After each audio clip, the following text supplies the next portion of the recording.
ఓం శ్రీగురుభ్యో నమః. హరి ఓం. ఓం జగతం పితరం వందే పార్వతే పరమేశ్వరం. సర్వం శ్రీ జగదాంబికా లలితా పరాభట్టారికి అనుగ్రహకటాక్ష ఫలసిత్యర్థం.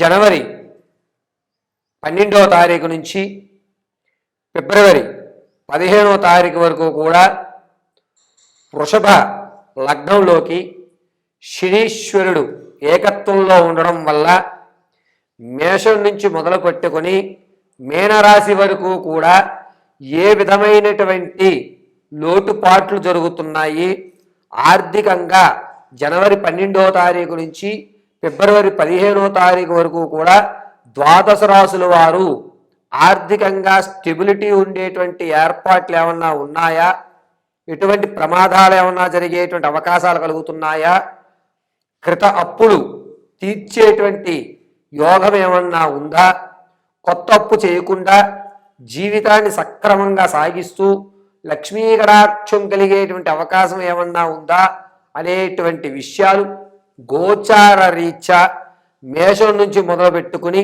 మీనరాశి వరకు కూడా ఏ విధమైనటువంటి పరిణామాలు చోటు చేసుకుంటున్నాయి, ప్రమాదాలు ఏమన్నా ఉంటే వాటి నుంచి తప్పించుకోవడం ఎలా అనేటువంటి విషయాన్ని, అందులోకి వృషభ లగ్నంలో శనీశ్వరుడు ఏకత్వంలో ఉండడం వల్ల మన ఆలోచన విధానాలు ఏమైనా మారతాయా, ఆ ఆలోచన విధానం చెడుకు దారి తీస్తుందా, మంచికి దారి తీస్తుందా, ఈ 12వ తారీఖు జనవరి 12 నుంచి ఫిబ్రవరి 15వ తారీఖు వరకు కూడా జీవితంలో ఉద్యోగ ప్రాప్తి కలిగేటువంటి అవకాశం కానీ, సంతానం కలిగే అవకాశం కానీ, లేదా అభాషణలు అయ్యి సంతానానికి ఆటంకం కలిగేటువంటి అవకాశాలు ఏమన్నా ఉన్నాయా, పాత బంధాలు ఏదన్నా కొనసాగించేటువంటి అవకాశం ఉందా, ఇటువంటి పూర్తి విషయాన్ని మనం పరిశీలన చేసుకుని శని ప్రభావం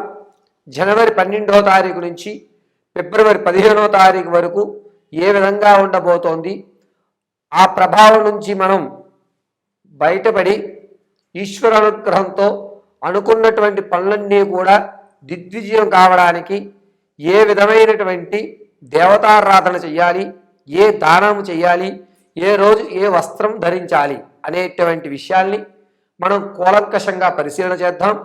నేను చెప్పేటువంటి మేషం నుంచి మీనరాశి వరకు కూడా జనవరి 12 నుంచి ఫిబ్రవరి 15వ తారీఖు వరకు వివరించేటువంటి వివరణంతా గోచార రీత్యా మాత్రమే మీకు తెలియజేయడం జరుగుతుంది.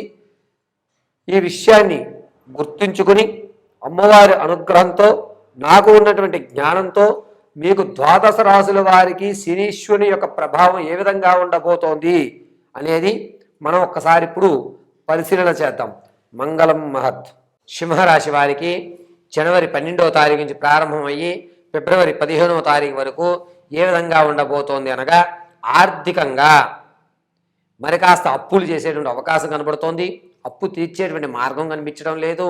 నా జీవితం ఏమిటి, అప్పులు కుప్పలు తెప్పలుగా ఉండిపోయినాయి, నేను ఎక్కడా కూడా ఒక రూపాయిని ఎక్కువ సంపాదించుకునే ఆలోచన కలగడం లేదు అనేటువంటి ఒక మనక్షేదనకు అయితే గురవుతూ ఉంటారు. ఆర్థికం విషయంలో ఈ సింహరాశి వారి కొన్ని ఇబ్బందులు పడుతున్నారనే చెప్పచ్చు. పైగా మీకు రావలసిన ధనం ఏదైతే ఉందో అది సగం వరకు వచ్చి ఆగిపోతుంది. మీరు ఎక్స్పెక్ట్ చేసినంత ధనాన్ని మీరు చూడలేరు, ఖచ్చితంగా చూడలేరు.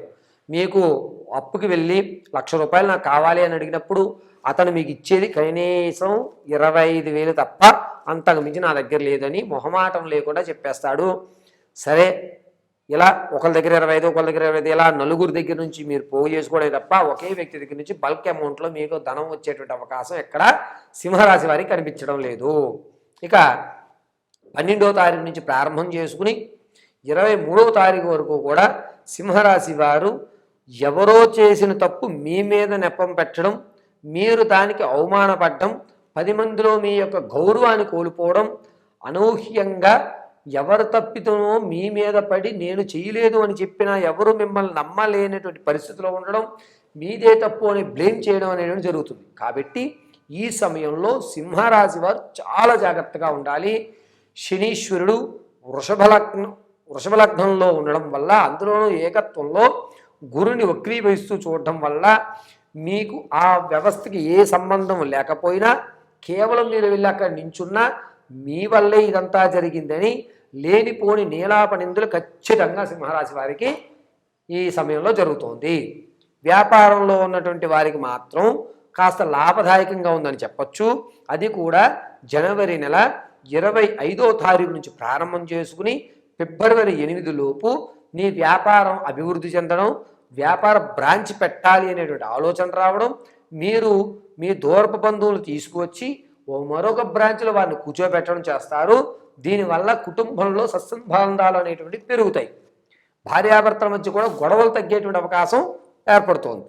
ఇక రియల్ ఎస్టేట్లో కానీ స్టాక్ మార్కెట్లో కానీ ధనం పెడదాం అనుకుంటున్నాం గురుగారు అని అంటే కనుక జనవరి 29వ తారీఖు నుంచి ఫిబ్రవరి 11 వరకు కూడా అనుకూలమైనటువంటి వాతావరణంగా ఈ సింహరాశి వారికి చెప్పచ్చు. వ్యాపారం కూడా ఈ సమయంలోనే పెట్టుకోండి. కొత్త వ్యాపారాలు ఏమైనా పెట్టుకునే ఉద్దేశాలు ఉంటే. పాత వ్యాపారంలో మార్పులు చేయవలసిన అవసరం లేదు.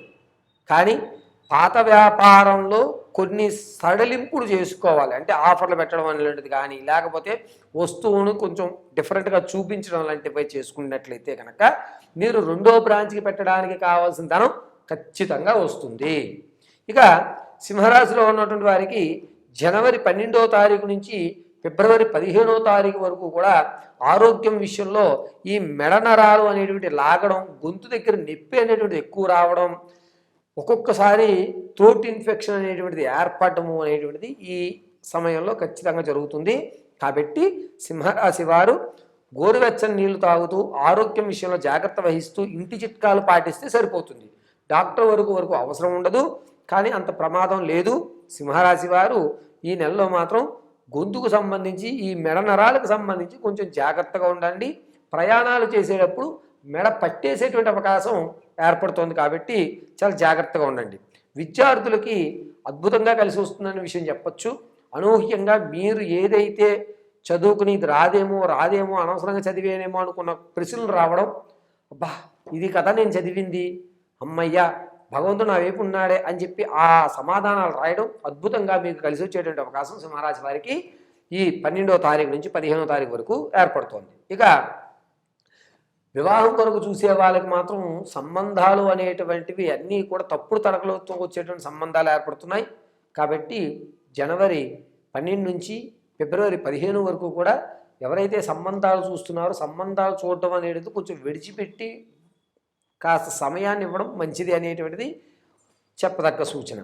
సంతానం కొరకు చూసే వాళ్ళకి మాత్రం అద్భుతంగా ఫిబ్రవరి 3వ తారీఖు నుంచి ఫిబ్రవరి 14వ తారీఖు వరకు కూడా అద్భుతంగా కలిసి వస్తుంది. సంతానం కలిగేటువంటి అవకాశాలు ఎక్కువగా గోచరిస్తున్నాయి. ఈ సింహరాశి వారు తమ ఆరోగ్యం విషయంలో కూడా కొంచెం జాగ్రత్తగా ఉండాలి. ఎట్టి పరిస్థితుల్లోనూ ఆరోగ్య విషయంలో నెగ్లెక్ట్ చేయకండి. సింహరాశి వారు వ్యక్తిగతమైన జాతకాన్ని తెలుసుకోవడానికి కింద స్క్రోల్ అవుతున్న నెంబర్ని సంప్రదించండి. మీ పూర్తి జాతక విశ్లేషించి చెప్పడం జరుగుతుంది. ఇక సింహరాశి వారు జనవరి 12వ తారీఖు నుంచి ఫిబ్రవరి 15వ తారీఖు వరకు కూడా ప్రతిరోజు నువ్వుల నూనెతో ఈశ్వరుడి దేవాలయంలో కానీ లేదా మీ ఇంట్లో ఉన్నటువంటి శివలింగం ఎదురుగా కానీ నువ్వుల నూనెతో దీపారాధన చేయండి. మిశ్రీ నైవేద్యం పెట్టండి. సోమవారము, గురువారము, ఆదివారము ఈ 3 రోజులు కూడా నీల వస్త్రం కానీ లేదా బూడిద రంగు వస్త్రాలు కానీ ధరించడానికి చూడండి. ప్రతిరోజు నమో భగవతే రుద్రాయ దేవాయ నమః అనేటువంటి మంత్రం చెప్పుకోండి. 54 సార్లు ఖచ్చితంగా చెప్పండి. కాస్త కుంకుమని అడ్డంగా ధరించుకోండి. అద్భుతంగా పరమేశ్వర కటాక్షం మీకు కలుగుతూ ఉంటుంది.